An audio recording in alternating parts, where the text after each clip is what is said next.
இன்றைக்கி நாள் சூப்பராக முடிஞ்சுதுங்க. ஏன்னா இன்றைக்கி பாண்டிச்சேரி முதலமைச்சரை மீட் பண்ணோம். ரொம்ப ஹாப்பியாக இருந்தது. அவரை மாதிரி ஒரு நல்ல மனுஷனை பார்க்க முடியாது போல் இருக்குது. அவ்வளோ ஒரு அமைதியாக சூப்பராக வந்து பேசினாங்க.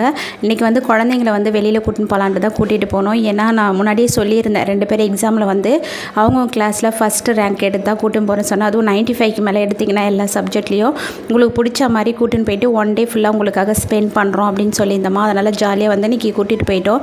2 பாப்பாவுமே வந்து சூப்பராக மார்க் எடுத்திருந்தாங்க. 2வது பொண்ணு வந்து எப்போவுமே வந்து 1-2 மார்க்கில் வந்து ஃபஸ்ட் ரேங்க் வந்து போயிடும். ஒரு சில நேரத்தில் 1 மார்க்லாம் கூட போயிருக்கு. இந்த தடவை வந்து விடவே இல்லை, நல்ல மார்க் எடுத்திருந்தாங்க 2 பேருமே. ரொம்ப ஹாப்பியாக இருந்ததுனால போயிட்டு மாலுக்கு, அப்புறம் படத்துக்கு, பீச்சுக்கு, அப்புறம் போட்டிங், இது எல்லாத்துக்கும் போயிட்டு வந்தோம். மாலில் இந்த பெருமாளும் கிருஷ்ணரும் ரொம்ப அழகாக இருந்தாங்க. ரேட்டும் வந்து கம்மியாக தான் இருந்தது. பார்க்க ரொம்ப சூப்பராக இருந்தது. இப்போ பாருங்கள், இவர் தான் கார்லேருந்து இறங்கி வந்தார். ஃபோட்டோலாம் எடுக்கலாமான்னு கேட்டதுக்கு தாராளமாக எடுத்துக்கலான்னு சிரிச்ச முகத்தோடு சொல்லியிருந்தார். பாய்.